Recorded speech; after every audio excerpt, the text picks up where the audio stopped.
Hörmətli xanımlar, hörmətli baylar, hamınızı salamlayıram.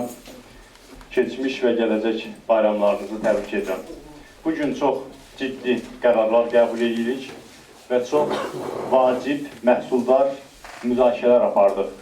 Sonda bəzi tezisləri xüsusi vurgulamaq istəyirəm.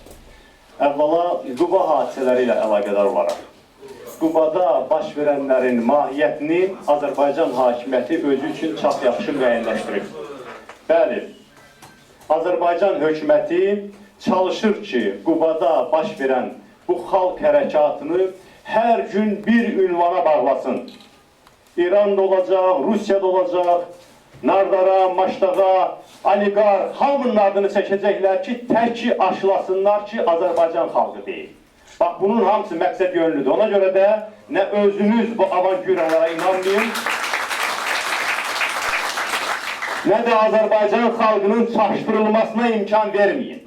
Onu təlqin edirlər. Amma burada fikir oldu ki, bəlkə bunlar doğrudan da səmimi şəkildə elə bu görünməyən rəqibi, düşməni kənarda axtarırlar, bu gücü oradan görürlər. Xeyr, çox böyük qorxu içindədirlər. Baxın, Qubada bu hadisə baş verəndən sonra Azərbaycan hakimiyyəti səksəkə içindədir. Mən bugün Azərbaycan hakimiyyətinin vəziyyətini bilirsiniz, nə ilə müqayisə edirəm? Bu çay qırağında, Kürün ətrafında yaşayan insanlar bunu daha yaxşı hiss edir. Kür daşma qərəfəsində olanda evi bəndin üstündə olan adamlar gecə yata bilmirlər. Bilmirlər haradan yıxacaq. Kür qalxıb yıxmalıdır, amma bilmirlər haradan yıxacaq. İndi Azərbaycan hakimiyyəti bir gün Salyana göz dikir, bir gün Göyçaydan qorxur, bir gün Gəncədən xəbər gözləyir. Bilir ki, bütün Azərbaycan xalqı həmin o dolub daşmağa hazır olan Kürün vəziyyətindədir. Hardan bu divarları yaracaq, hardan bütün Azərbaycanı öz axarına qəbul edəcək, onu bilmirlər, onu tapmaq istəyirlər. Biz burada çox haqlı olaraq Azərbaycanın ətrafında baş verənləri təhlil elədik. Bunların hamısı çox doğruydu, düzgün burada geopolitik təhlillər oldu. Onu xüsusi vurgulamaq istəyirəm ki, bir, bizim illüziyamız olmasın.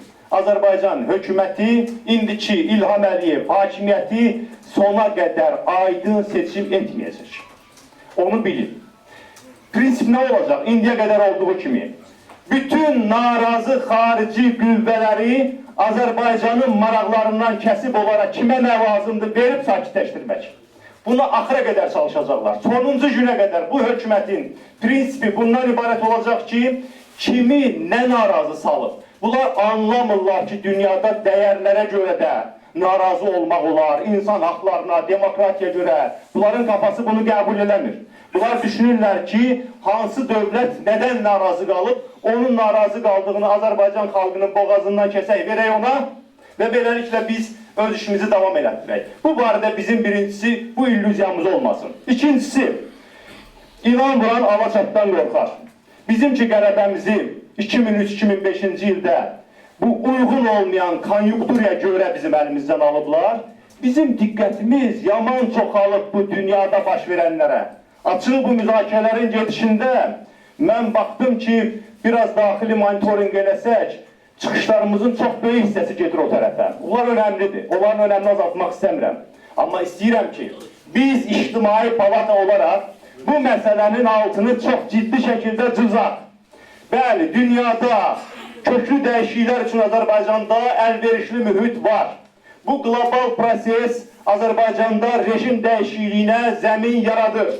Amma biz Azərbaycan xalqı ətalətdən çıxmasaq, özümüz o köklü dəyişiklikləri yaradacaq qüvvəni yaradıb ortaya qoya bilməsək, heç bir qlobal proses, heç bir qonşuda, regionda gedən proses bizim tənbəlliyimizin və ətalətimizin əvəzini çıxmayacaq. Biz özümüz bu məsuliyyəti çiynimizə götürməliyik, 10 minləri, 100 minləri köklü dəyişikliklər naminə meydanlara çıxarmağı bacarmalıyıq və o zaman biz bu dəyişiklikləri haqq eləyəcəyik və o zaman da biz buna nail olacağıq.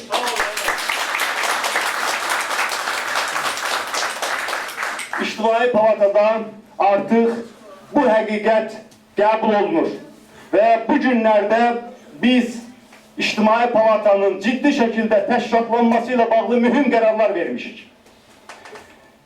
Bir neçə gündən sonra Azərbaycanın bütün bölgələrində bu qərarlarımızın əks sədası hiss olunacaq. Əvvəla, İctimai Palatanın Regional Təşkilatlanma Komitəsi gücləndirilib. Koordinasiya Şurasının 5 üzvü bu komitəyə daxil olub. Ne deməkdir bu? Strateji qərar verilib. Azərbaycanın bütün inzibati ərazi bölgələrində hər yerdə İctimai Palata qurulmalıdır. Təkcə Bakıda yox, təkcə rayonlarda yox, hər bir qəsəbədə, hər bir məhəllədə, hər bir kəndin özünün İctimai Palatası olmalıdır. Və həmin bu insanlar 125 dairə, 5000 məntəqə üzrə indidən işçi qrupları halında hazırlanmalıdırlar. Biz özümüz ölkədə elə bir təşkilati vəziyyət yaratmalıyıq ki, Azərbaycan hakimiyyətini demokratik seçkiyə getməyə məcbur eləyə bilək. Quba barədə dönüb danışacağıq istər-istəməz. Qubanın bizə anons elədiyi bir məsələ də vardı. Onun altını burada yeri gəlib gələcəyəm.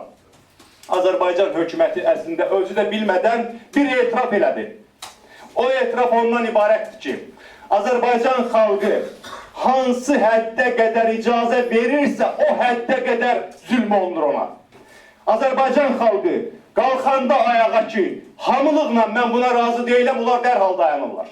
Və repressiya o həddə qədərdir ki, hökumət özünün qələbəsinə inanır və bizi az görür. Çox görən kimi bizi döyən o dəyənəklər yanlarına düşür. Qubada siz gördünüz. Birinci saatda ne elədilər? Göz yaşardıcı qaz, dubinka, rezin güllə, hər cür vəhşiliyi elədilər. Daxili qoşunları saldılar. Xalq qaçmadı. Minlərlə insan direniş gösterdi, irade gösterdi, sonra başladılar riyakarcasına ki, Qubada dövlətçiliyin müdafiə mitingi keçirilir. Gördünüz siz bunları. Bak bu düsturu düşünün her zaman. Biz ne kadar azıq, repressiya, həbis, dəyənəkdir bizim qismətimiz.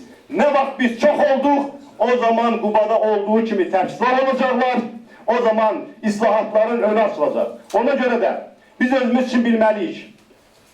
8 Aprel'de təyin olunmuş miting oldukça məsuliyyətli bir addımdır. Biz bu yazda başlayacağımız 8 Aprel'deki miting ve ondan sonra keçirəcəyimiz mitinglerden yaxın bir il yarımın talihini müəyyənləşdirəcəyik. Burada çıxışlarda değildi. Mən o fikrin altını cızıram və razılığımı bildirirəm. Doğrudan da 2012-ci, 2013-cü illər Azərbaycanda köklü dəyişikliklər üçün çox gözəl fürsətdir. Amma qətiyyən o fikirdə deyiləm ki, biz indiki kimi ətalətlə də geçsək, mütləq bu fürsət reallaşacaq. Xeyr, biz ciddi fədakarlıq eləsək, hər gün işləsək, hər gün çalışsaq, ideyalarımızı yaysaq, hərəkatımızda gəncləşməni təmin eləsək, müasir texnologiyalardan istifadə eləsək, Azərbaycan vətəndaşlarının arasında tələblərimizin mənasını izah eləsək, bu dəyişikliklərin hər bir Azərbaycan vətəndaşına nə verəcəyini izah eləsək və nəhayət 10 minləri, 100 minləri səfərbər eləsək, bu gözəl fürsətdən istifadə edə biləcəyik. Yox əgər hər şey, bütün bu qlobal prosesin nəticəsində öz-özünə həll olunsun fürsətçiliyinə başvursaq, o zaman elə gözləyə qala bilərik. Ona görə də istəyirəm ki, İctimai Palatada tam daxili bir əmirlik olsun, mübarizə səfərbərliyi olsun, 8 Aprel'də başlanacaq mitinglərə sıradan elan olunmuş bir miting kimi yox, Azərbaycanda 2012-ci ilin xalq hərəkatının yeni mərhələsi kimi başlayaq, o mitingin kütləvi olması üçün və Azərbaycanı dəyişikliklərə götürə bilməsi üçün əlimizdən gələnin hamısını eləyək, bu işlə hamıza uğrar arzulayırıq. Sağ olun.